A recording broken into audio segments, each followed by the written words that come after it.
Hello everyone. आज हम एक सेक्शन 54 ईसी के बारे में जानेंगे। जैसे हमें कोई लॉन्ग टर्म कैपिटल गेन होता है, एलटीसीजी है, तो उस पर हम टैक्स बचा सकते हैं।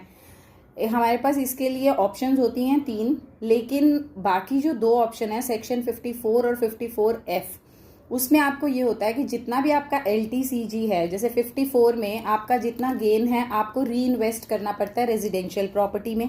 54F है तो आपको पूरी सेल कंसीडरेशन, सिर्फ प्रॉफिट नहीं, पूरी सेल कंसीडरेशन री इन्वेस्ट करनी पड़ती है। लेकिन अगर आप री इन्वेस्ट नहीं करना चाहते हैं तब भी आप एलटीसीजी पे टैक्स बचा सकते हैं। उसके लिए आप सेक्शन 54 EC यूज कर सकते हैं, जिसमें आपको गवर्नमेंट बॉन्ड्स परचेज करने होंगे।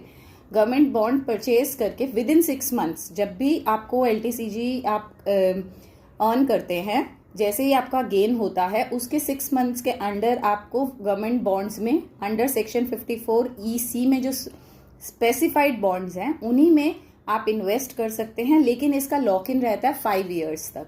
इसमें आपको इंटरेस्ट भी मिलेगा और इंटरेस्ट रेट इसका फिक्स रहेगा।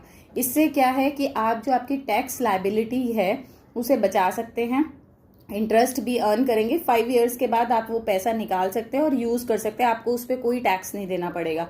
सेक्शंस हमारे पास 54 और 54F भी हैं, लेकिन उसमें आपको री इन्वेस्ट करना पड़ता है। इसमें आपका री इन्वेस्टमेंट का नहीं है कि अगर आपका प्लान नहीं है रेजिडेंशियल प्रॉपर्टी खरीदने का, तब भी आप कैपिटल गेन अपना बचा सकते हैं। उस केस में आप बॉन्ड्स ले लीजिए। ये जो सेक्शन है ये पूरा आपका गेन जो है, capital gain, long term capital gain, उसको सेव कर सकता है।